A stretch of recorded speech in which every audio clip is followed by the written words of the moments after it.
I am going to attempt to respond to some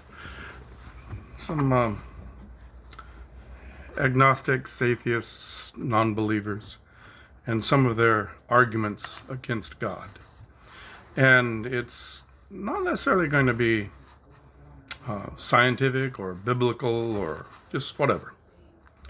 But I found on the internet this site that shows purportedly the best of Sam Harris.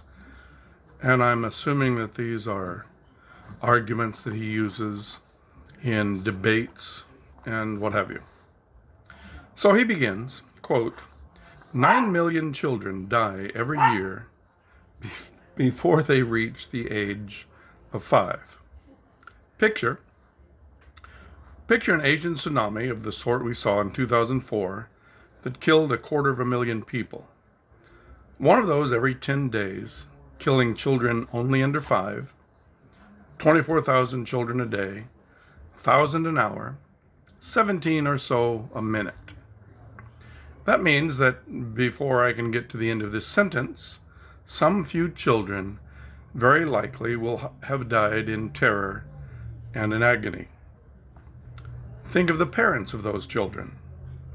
Think of the fact that most of these men and women believed or believe in God and are praying at this moment for their children to be spared. And their prayers will not... Get out of the way, cat. And their prayers will not be answered. According to Dr. Craig, this is all part of God's plan. Any God who will allow children by the millions to suffer and die in this way, and their parents to grieve in this way, either can do nothing to help them or doesn't care to. He is therefore either impotent or evil. End of quote. Everybody say amen. 9 million children a year. Actually, according to the World Health Organization, that number has actually dropped in 2017 to 5.4 million.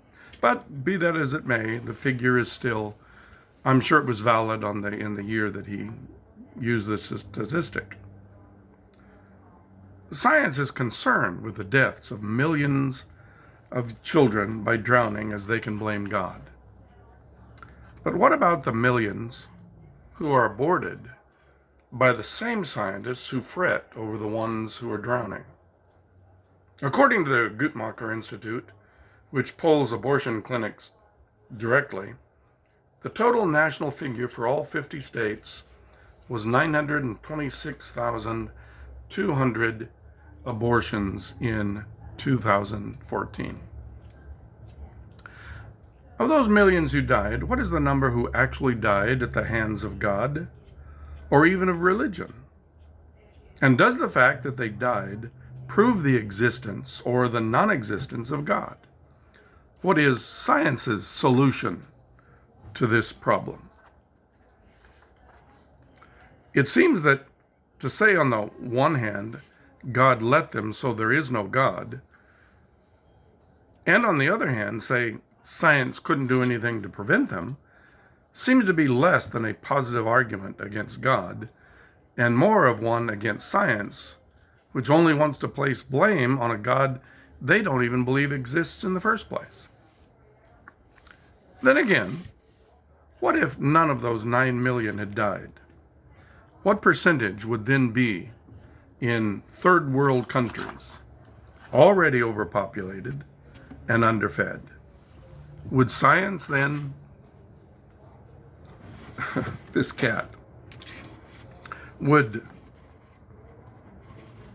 science then, let me find my place, also blame God for the starvation? Cat, get out of the way. Okay, move.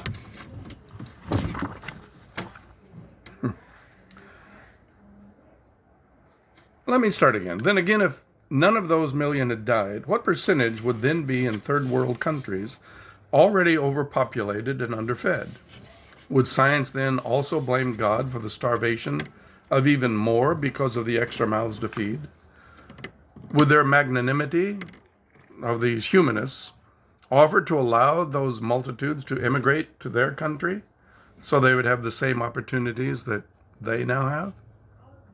It's easy to blame God for their deaths, but how many were killed not by natural disasters, but at the hands of their own parents, who rather than weeping and mourning their loss, are relieved at the easing of their own burden? Who's to blame for their callousness, heartlessness, and even their murder? God? Global warming has become one of the biggest threats to mankind. It, as far as I know, is not blamed on God, at least not directly. But what caused global warming? Well, the development of bigger and better coal-fired electric plants, larger cars, the harvesting of the Amazon rainforest, all of which were largely developed by science. And what is the scientific solution? Stop driving cars with gas. And stop using straws. Who gave us plastic straws? Science. Global warming causes bigger hurricanes and higher floods. Whose fault is it that these floods and hurricanes kill more people? Well, obviously, God. Because we've already determined that the 9 million killed who are under 5 are all God's fault. But where are these people who are being killed by these storms and floods? Are they not in areas developed largely by the experts who give us building codes and levees? Are they not part of the science that condemns God? But they allowed all of these people to remain in areas which are prone to devastation, and therefore they caused the deaths, and therefore they must be blamed.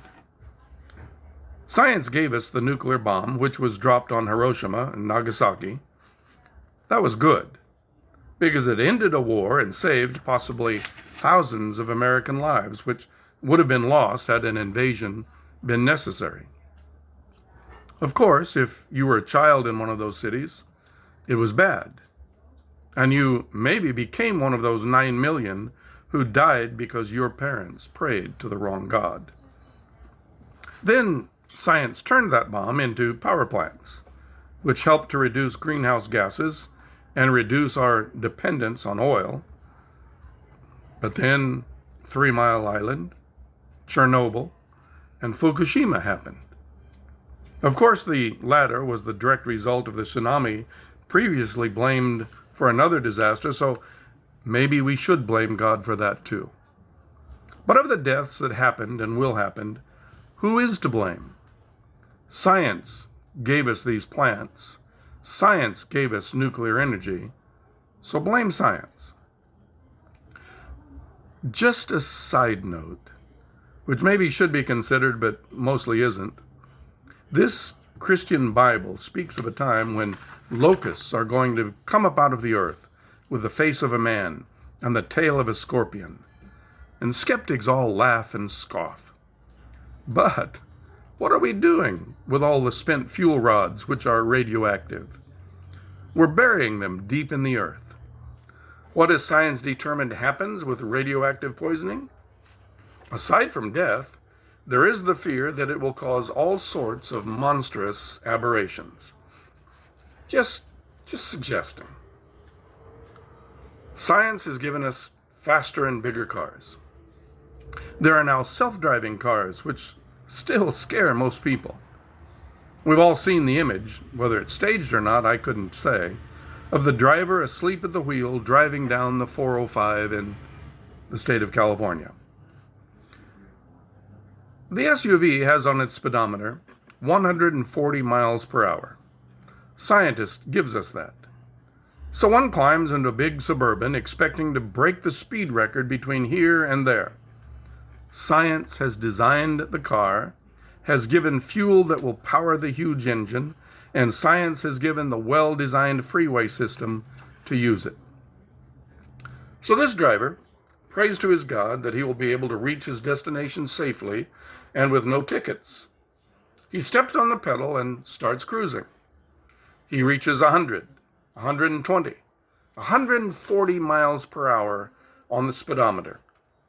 Before he travels too far, he sees in his mirror the red lights flashing and just up ahead a glimpse of a yellow sign with an arrow and 60 miles per hour posted.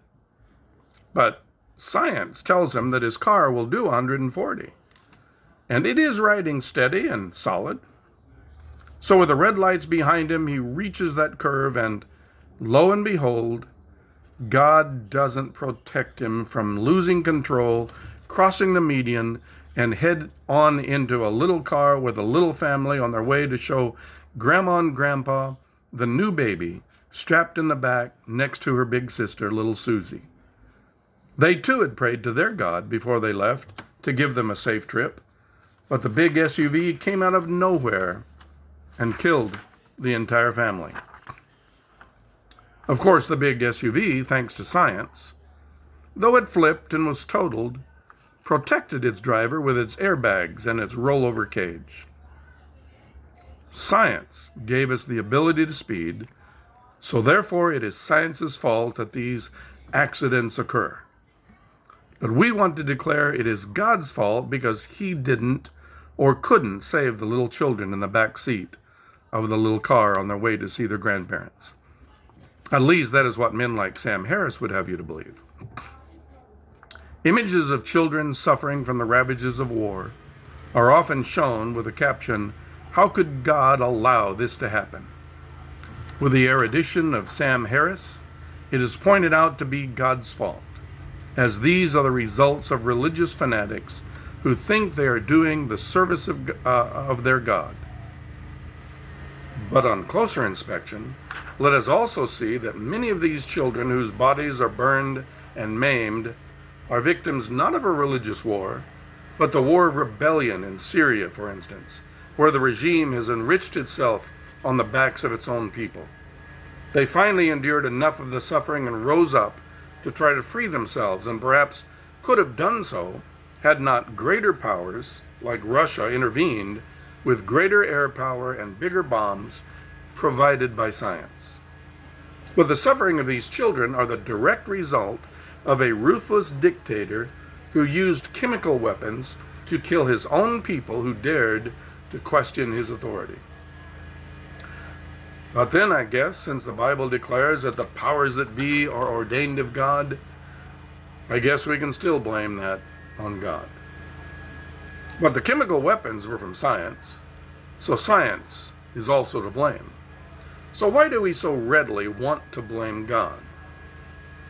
We have a much more culpable source so near to us, and they are thoroughly entrenched in almost all of the deaths of children. It is the greatest of hypocrisies for those scientists to so brashly and arrogantly lay the blame of those 9 million deaths directly at the feet of God and of religion. Indeed, their humanitarianism underwhelms one when you look at their own record. How many of them are actually waiting and offering aid and refuge to those millions who have fled the crimes and warfare of their own nations? Are there boats being sent to try to rescue the innocents under 5 years old? Or are they instead putting up blockades and restrictions and doing all within their power to keep those under the heel of tyranny? They love to claim that religion is the real tyranny, but is it? Now, I acknowledge that to blame science and all the terrible deaths of infants, and to thus condemn science and scientists to the trash heap of rejection, would be a foolish thing to do. But let them also acknowledge the same about Christianity and the Bible. God is not the cause, so to try to prove he doesn't exist because he doesn't always intervene directly is like me saying science is wicked and evil and should be abandoned. Perhaps it just needs to be carefully considered as to results.